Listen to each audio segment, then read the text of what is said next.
ओम श्री गणेशाय नमः। नमस्कार दोस्तों, स्वागत है आप सभी का हमारे चैनल भक्ति ज्ञान में। दोस्तों, आज मैं आपको मार्गशीर्ष महात्म के 8वें अध्याय की कथा सुना रहा हूँ। ब्रह्मा जी ने कहा, हे प्रभु, मुझे नैवेद्य यानी भोग चढ़ाने की विधि बताइए। कितने प्रकार के पके हुए भोजन चाहिए और उसके साथ क्या क्या व्यंजन आदि होते हैं, यह भी विस्तार से बताइए। श्री भगवान ने कहा, हे प्रिय, आपने बहुत अच्छा पूछा। मुझे यह बहुत पसंद आया। मैं भोजन पेय आदि की विविधता और साथ ही अन्य व्यंजनों के बारे में भी विस्तार से बताऊंगा। सबसे पहली चीज है सोने की थाली। अगर वह उपलब्ध ना हो तो चांदी की थाली इस्तेमाल की जा सकती है। अगर वह भी उपलब्ध ना हो तो बड़ी और सुंदर पलाश की थाली इस्तेमाल करनी चाहिए। हे निष्पाप, सैकड़ों ककोले बनाकर बर्तन में चारों ओर रखना चाहिए। बीच में व्यंजन रखने चाहिए। वे भव्य होने चाहिए और उनमें विभिन्न प्रकार के फल होने चाहिए। बर्तन में चंद्रमा के समान रंग का दूध खीरा होना चाहिए, जिसमें पर्याप्त मात्रा में चीनी मिलाई गई हो। चावल सफेद लिली के समान होना चाहिए। मुर्गा दाल शानदार और क्रिस्टल जैसी होनी चाहिए। बीच बीच में तरह तरह के अचार और मसाले रखने चाहिए। खाने की चीजें 3 पंक्ति में होनी चाहिए। फलों और जड़ों के साथ नींबू के रस से बने विभिन्न प्रकार के व्यंजन होने चाहिए। मुझे दिए जाने वाले भोजन में ऐसे सैकड़ों प्रकार के व्यंजन होने चाहिए। अंगूर को अच्छे आम और करमर्दा कैरिसा कैरंडास के साथ मिलाकर परोसा जाना चाहिए। काली मिर्च, पीपल, अदरक और इलायची को मिलाकर उबालना चाहिए और मेरे भोजन नैवेद्य के लिए सैकड़ों की संख्या में कथिकाएं तैयार करनी चाहिए। सैकड़ों ककोलों के साथ प्रलेहन, काढ़ा या चाटने की सामग्री बनाना चाहिए। उन्हें अनेक फूलों से सुगंधित करना चाहिए। मार्गशीर्ष मास में वे मुझे बहुत प्रिय हैं।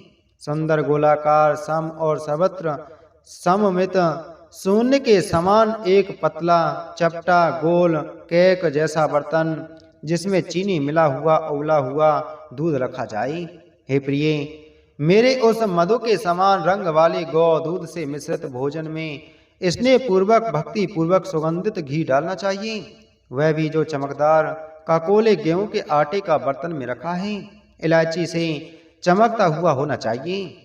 उसे 100 छिद्रों वाली पर्याप्त मात्रा में हींग मिलाकर पूरी खाने के तेल या घी में तली हुई पतली टिकिया और वैष्टिका चावल, चने और आदि के आटे से बनी कई कुंडल बनाकर तेल में तली हुई मिठाइयाँ बनानी चाहिए। उसे अपूप छोटी टिकिया और अनेक प्रकार के दूध से बने व्यंजन भी तैयार करने चाहिए। इन मीठी रोटियों को रत्नों और मड़ियों या मालती के फूलों आदि की तरह साथ परोया जाना चाहिए। पर पाटा और बर पाटा आटे से बने गोलाकार केक जैसी चीजें, जिन्हें दूध में सुखाकर तेल में तला जाता है, अर्थात पापड़ और बर पाटा अन्य चीजें हैं जो इसी तरह कुंडल, शंकु, गोलाकार आदि में तैयार की जाती हैं, जो आटे या सूखी सब्जियों से बनी होती हैं। सभी को तला जाता है।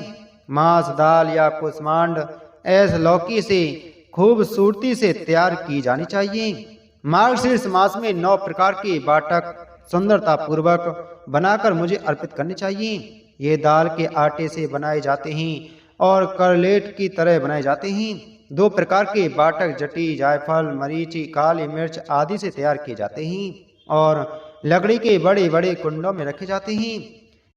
1 प्रकार के बटका बाटक अत्यधिक परिष्कृत तेल में बनाए जाते हैं। बाटक बनाने से पहले आटे में नमक डाला जाता है। दूसरे प्रकार के बटका बाटक दुष्ट लोगों की तरह स्नेह, तेल, प्रेम से रहित होते हैं। उनका रंग केसरिया होता है। वे छिद्रों से भरे हुए प्रतीत होते हैं। कुछ को दही और दूध से डाला जाता है, कुछ को इमली या आम के रस में, कुछ को अंगूर के रस में और कुछ को गन्ने के रस में डाला जाता है। कुछ को काली सरसों के पानी में डाला जाता है, कुछ को चीनी और पहले बताए गए 4 प्रकार के रस के साथ ये 9 प्रकार के बटका माने जाते हैं। निम्नलिखित चीजों को एक साथ मिलाकर एक बड़े कढ़ाई में अच्छी तरह उबालना चाहिए। नारियल की गिरी के टुकड़े और 100 लौंग, घी, दूध, चीनी आदि। यह खाद्य पदार्थ भी नैवेद्यों में से एक है चमकदार चिकनी गेहूं के आटे की मिठाइयां जो कुंडल के रूप में घी में तली जाती हैं होनी चाहिए। इन फेनकाओं को गहरे रंग के क्रसरों सफेद तिल के बीजों से बनी मीठी गोलियों के साथ परोसा जाना चाहिए। इलायची और कपूर के साथ पोलिकाएं पापड़ जैसी तली हुई टिकिया बड़े गोलाकार कढ़ाई में पकाई अर्थात तली हुई जानी चाहिए। मोदक विभिन्न प्रकार के मिष्ठान को बनाया जाना चाहिए। कुछ किस्मों को चीनी और दूध में भिगोकर बनाया जाना चाहिए। कुछ किस्मों को नारियल के फलों यानी गुठली से और कुछ को पेड़ों के रस से बनाया जाना चाहिए। बादाम की गुठली से अन्य मिठाइयाँ तथा तिल और जीरे से उत्तम मिठाइयाँ बनानी चाहिए। ये मिठाइयाँ तथा अन्य मिठाइयाँ जिनका उल्लेख यहाँ नहीं किया गया है मुझे प्रसन्न करने के लिए बनाई जानी चाहिए। मार्गशीर्ष मास में मुझे प्रसन्न करने के लिए फलों आदि का अचार बनाना चाहिए। जैसे 3 या 4 के समूह में मिश्रित अचार के रूप में इस्तेमाल किया जाता है। मोकनी की कंद युक्त जड़ एक प्रकार का पौधा जो बवासीर को ठीक करता है।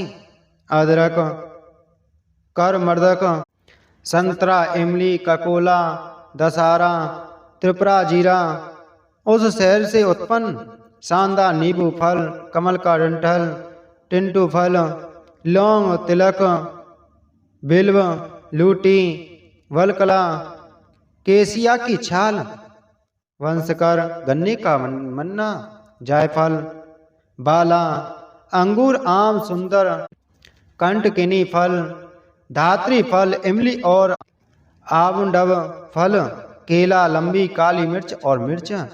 इन्हें शुद्ध सरसों के तेल में भिगोना चाहिए और स्वादानुसार नमक डालना चाहिए। इन्हें सरसों के साथ पकाया जाना चाहिए। इन्हें मिट्टी के बर्तन में रखना चाहिए और उपयोग से पहले 3 साल तक रखना चाहिए। ये सम्मान देने वाले ऐसे अचार मुझे मार्गशीर्ष माह में अर्पित करने चाहिए। ये मुझे प्रसन्न करते हैं। यदि भक्त इन सभी खाद्य पदार्थों को अर्पित करने में असमर्थ हो तो उसे निम्नलिखित कार्य करना चाहिए। मैं इसे संक्षेप में बताता हूँ। जो भक्त 1 लड्डू मिठाई और 1 पूर घी में तली हुई पूरी या गोलाकार केक, 2 फेना घी में तली हुई, 3 कोक रसा जंगली खजूर का रस, 16 मांडक घी में भिगोई हुई पेस्ट्री और 8 बाटक अर्पित करता है वह कभी नरक नहीं देखता। बहुत देर तक रखा हुआ आधा अड़ग दूध, चंद्रमा के समान चमकीली 16 पल मिश्री, 1 पल घी, 1 पल शहद, 2 करस काली मिर्च और आधा पल सौंठ, ये अंतिम 4 आधे आधे पल के हों। उपरोक्त सभी सामग्रियों को अच्छी तरह मिलाकर स्त्री को अपने पतले हाथों से चिकने मुलायम कपड़े से पीसकर और लेप बनाना चाहिए। फिर इन्हें कपूर के चूर्ण में सफ़ेद चमकदार किए हुए बर्तन में रखना चाहिए। जो यह रसीला पदार्थ बनाता है वह किसी भी वस्तु की कामना कर सकता है। मैं उस व्यक्ति को उसकी सभी इच्छाएं पूरी करता हूँ। एते श्री स्कंद पुराण के वैष्णव खंड के मार्गशीर्ष महात्म का 8वां अध्याय संपूर्ण हुआ। बोलो मार्गशीर्ष महात्म की जय। बोलो विष्णु भगवान की जय।